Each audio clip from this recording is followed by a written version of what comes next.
Today I'm here to just talk about the human experience. As you'll see, for us, customer service, customer loyalty, customer love has been paramount to us growing the Groomsman suit over the past 3 years. My name is Ganz. I'm one of the co-founders. If you ever want to see what goes on behind a crazy startup, that at found.her Instagram is our BTS, our behind the scenes account, which is pretty amusing sometimes. But I'm one of the co-founders, so I started the company in 2016 with my best friend Jean. There's Jean, her wedding day, me. The idea came on the day of her wedding. So rewind, you guys are probably asking yourselves, like, how did 2 women get into menswear? Well, how many guys have ever rented a tuxedo? Like, show of hands, guys in the room, maybe women, don't want to discriminate, but okay. So let me ask you this. When you put the pants on and they had the adjustable waistband, did you guys think that was weird at all? Yeah, awesome. Awesome, that's true. Elastic is pretty amazing. And then how about when you went to go pick up the tuxedo and it didn't fit, even though you had gotten sized by a professional? That kind of sucks. But the real winning scenario in the tuxedo rental process is when you are dragging your ass out of bed the next day after lighting yourself on fire to get that bad boy back to that rental office. That's super fun. And that's what we experienced at Jean's wedding. We said, oh my God, why do men do this? Women don't do this. When women are asked to be in a wedding, it's we're popping bottles of champagne everywhere. We have so many options, we have so many price points. It's a really exciting, fun part of the wedding planning process. But for guys, it just seemed like it was inconvenient, daunting, and expensive. Jean was the one returning everything the day after her own wedding, and literally her brothers just handed her this ball of fabric and was like, okay, take that back. And she's like, I cannot take that back.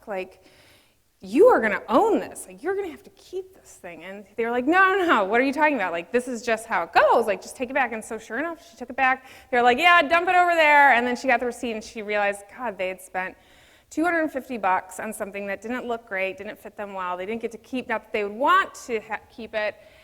And the logistics were super poor. And so I have a business background. Jean has a fashion design background. And so we set out to give men a better option. So we started the Groomsman suit in 2016.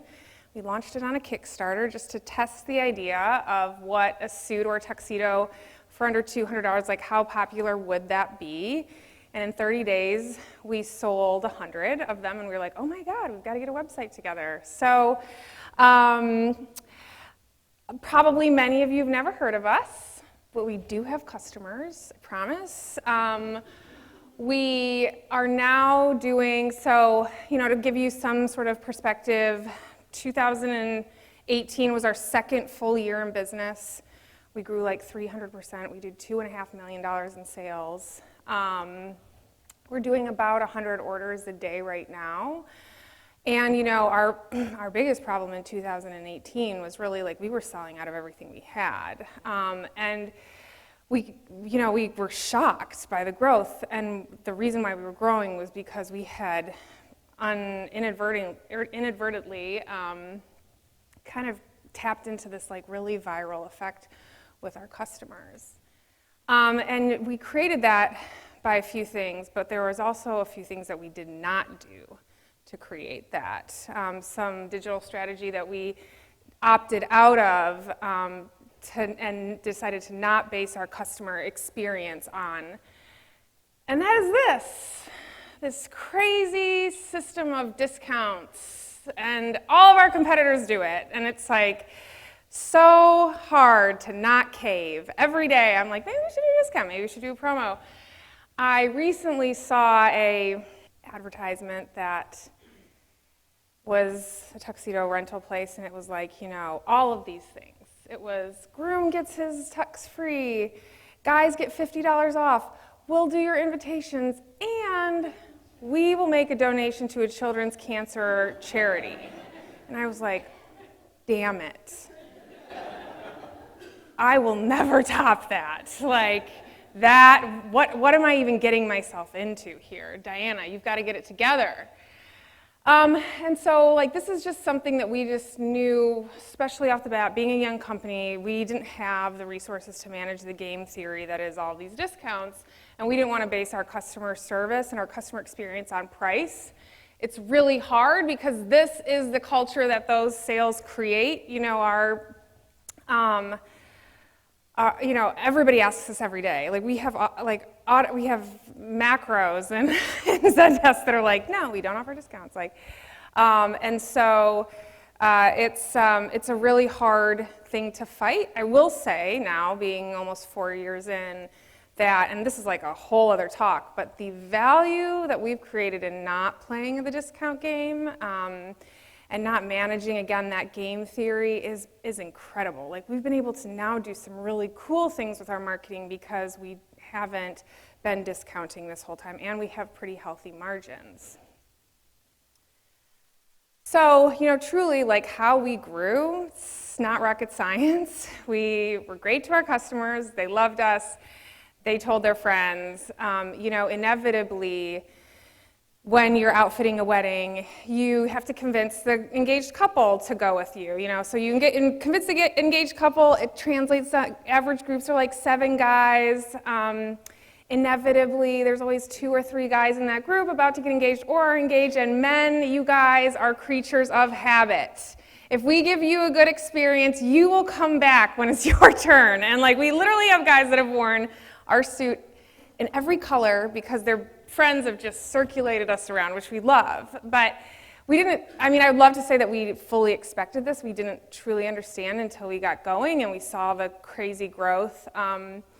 You know, one thing that's important to mention is, you know, we are growing really quickly in revenue, but we've also been profitable since our first full year in business, which, thank you. Which for an e-commerce company is really unusual. Inventory management's a nightmare, but also you see so many retail companies just, you know, burning cash in marketing. And we knew we didn't want to do that, and we didn't have to because we just were right off the bat treating our customers really well and starting some processes that really did pay off for us. So a huge part of us being profitable is the fact that, like, we really don't spend much in marketing. You know, this year we're going to spend maybe $250,000 in marketing. We spend $1,000 a month in like social media retargeting or social media advertising. So it's been, you know, this word of mouth, a little SEO, but a lot of word of mouth and customer love has done really, really well for us. And so ways we love on our customers and create sort of funnels on our website to like get to know them, to engage with them. We've built a lot of custom features. We like to get to know our engaged couples. We want to be there with them in part of the wedding planning process. You know, brides want to plan the bridesmaids' dresses, and they can request from us fabric swatches of our suiting to start that process. We'll send them right out to them. We do a free at-home trial for couples. So, you know, we're kind of this like random online suit company that's kind of weird. And so we want to give our customers confidence that what they're asking their guys to buy is really great. And so in order to do that, we do this free home trial. Customers, engaged couples, can pick out a jacket and pants size in whatever color they want. They can fill the box with accessories. They can play around with the look at home. And then 90% of those home trials translate to them then registering their group with us. And so that we've built out a whole group management system on our own. Groomsmen, I like to say, are like a goat rodeo. Like, you just really gotta stay on top of them, and it's not really something that sounded bad, but it's not really something that like a bride wants to deal with, and the guys don't want the bride dealing with it, so we are so much cooler. And so our group wedding system's awesome. Like, we send the reminders, we tell Mark, yes, you're a 42 jacket, but you're not a 42 pant also. You're not a brick. Let's get you a better size. And then, we're on hand in case they, need an exchange. There are, some of this is automated, but I will say there are some things that we've intentionally not automated. And one is with the wedding group. My mom actually works for the company, and she every week sends out, personally, she sends out like happy wedding weekend emails. And those things are like gold. Like it is so significant. Like that single email, like sure we could automate it, but like it's customers can tell, and they like write back as soon as their wedding weekend is over, and we get just a whole slew of photos. I mean, we don't have to pay for photo shoots because we get the most incredible wedding photos back. And then, I think one of the other things that we did, when we started the company, we wanted to create a great product, and we wanted to create a great experience. But we also wanted to be the resource in men's wedding attire. And so we have literally written every possible guide on formal wear. Do you wear a tux or a suit? And that, our website's now getting a little over 50,000 visitors a month to the website. Half of that goes to our blog. And so now we're trying to, the blog also feeds a lot of our like post-transaction emails. For us, we're sort of a single lifetime event. We do have guys that repurchase one in every color to wear to work, but we operate as though we're really holding our customer's hand to the wedding day. And so after they purchase, we share a lot of the blog content that we've created to help them get ready. And so like it's a series of countdown, once a month or every other week, they get something that's helpful. Like the week of the wedding, they get, how do you tie a bow tie? This week, you're gonna need to know where you pin that boutonniere, and here's where it goes. And you better take that cell phone out of your pocket before those photos are taken, because we wanna use them and they better look great. And so those are just some of the things like we've done to create great relationships as far as like funnels on our website. But then unintentionally, we have really realized that our returns and exchange process is one of the best ways we create relationships with our customers. We always said to ourselves, like, God, I can't wait till we automate this thing. Like, customers reaching out for different sizes is so annoying. Like, can't they just get it right the first time? Well, that's partly our fault. But over time, we have just, like, some unique things that we do in our returns and exchange processes, we do not wait to get the items back. We don't even wait for the guys to get the items back in the mail. We're dealing with weddings, and we just get the stuff out right away. We also, on that same vein, like a lot of brands will make customers repurchase to then get a refund once the original items, repurchase the new sizes, so when the original items come back, they get a refund. And you know what? Being in a wedding is not a discretionary purchase. Like, you have to buy this suit, and we're sensitive to the fact that some of our customers don't have the funds, even temporarily, to be out that extra money to get a better size. So we're super friendly with exchanges, and we get people what they need as soon as possible, because if you don't, people make jokes like this about your company. This is not us. This picture was sent to me when I was starting the company as like you better know what you're doing or people are going to talk about you like this. And so then I turned it into this meme. But it's just crazy. Like, he's wearing capris. And that jacket is like a dress on him. So I just was like, I cannot run a company like this. We have to make sure that we get ourselves together. And sizing down, and so the best thing we can do is just nail the fit on the first time. And so as far as like giving a very high quality experience for us, everybody's like trying to figure out sizing technology. People are saying like, oh, I have an app that does these medical grade measurements and you just need to scan your body. But that's kind of freaks people out. It also breaks the buying path for customers. Other brands will ask you guys for like 15 different measurements. Like, you try measuring your chest yourself or anything. I mean, we've even had guys ask, can you use a construction tape measure? Is that okay? And we're like, no. So we were like, we just need to make the sizing really easy. And over time we realized, so we started capturing data on height and weight, chest measurements, waist, pant sizes.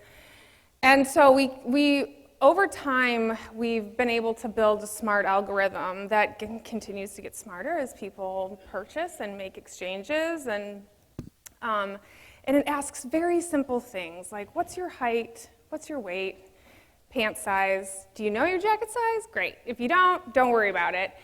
And then we kind of ask them what fit preference they prefer, and it gives them a pretty accurate size. It's approaching about being 90% accurate. And again, like while we love connecting with our customers in the returns and exchange process, it's sort of like magic when you give a guy who doesn't usually wear suiting because the workplace is becoming more casual. So a lot of guys are like, I have no idea. I haven't bought a suit. I mean, we're not dealing with even like urban people. We're dealing with like people in Texas, in the country, like on the countryside, like ranges. You know, these groomsmen come from all places, all shapes and sizes, and so it's just so cool when they give you like, God, that was so easy. They just sent me the right size. It's like they knew me. They knew my body. So our sizing technology is something that we definitely work hard on.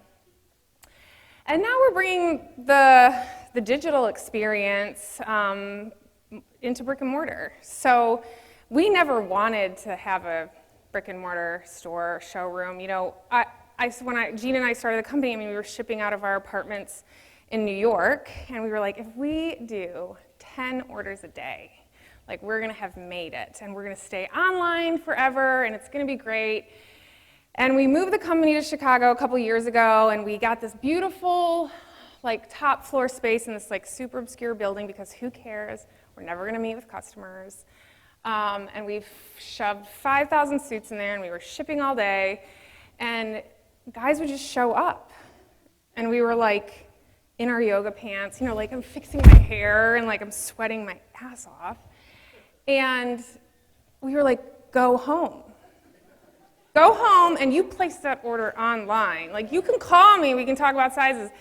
But it was just like, as soon as they got in there, and then, you know, we started fussing over them, and it was just, and helping them get a great fit, and creating these relationships with them. There's no turning back. And so, as we started to approach like the 50 to 75 orders per day mark, we were like, we hate shipping. Get this away from us. And so we converted our showroom in Chicago to beautiful, our space in Chicago to a beautiful showroom that, again, is like not on the ground floor. It's, you know, top floor. It's a buzzed building, but we get walk-ins all the time because we're very much like a destination brand, and we have built such a strong website that we can put our stores wherever we want at this point, and people will come. We just opened last week a showroom in Philadelphia.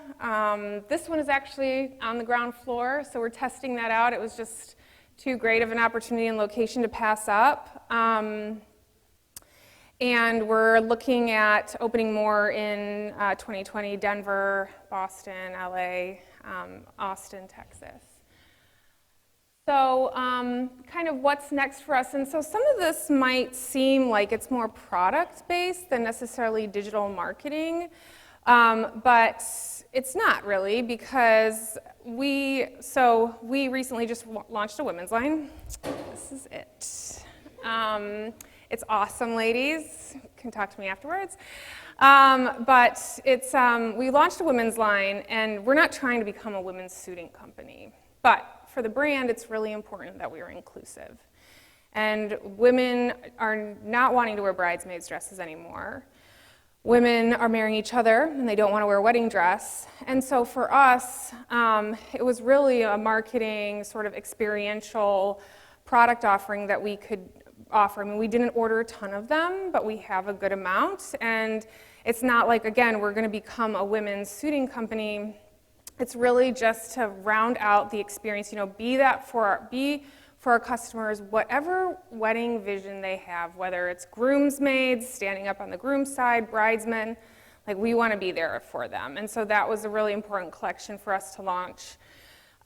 We've recently launched a Groom and Groomsmen gift store. Again, like our website is getting so much traffic at this point that we're kind of trying to create a more open marketplace too for other things that men might be interested or need. You know, how great is it if a guy can not only get his group suited up with us, but he could also buy his gifts or maybe his wedding band. And so we are not trying to develop these products, but we do take a portion of revenue. So we work with other really great brands that do gifts really well, that do wedding bands really well, and we put their products on our website and we take a portion of the revenue. And then coming in 2020, we want to build a virtual showroom, or we will be building a virtual showroom more for, you know, the customer that's not in one of the areas that we have a showroom. And something that we're really working hard on right now with our website, like as we open more brick and mortar stores, is making the website dynamic so that it really speaks to the customer where their location. So we don't want to lead with a book of fitting or our showrooms in a city where somebody's searching that we don't have a showroom, right? So like we want our website to know, like, do we lead with, like, we're order online only, like we're all built to be up, you know, online only, we do the free trials, blah, blah, blah. Or, you know, if you are in Chicago or Philadelphia, soon to be Denver, like, we would more lead with the showroom experience. So for us, you know, with the non-showroom cities, that virtual showroom will really be what we lead with for them.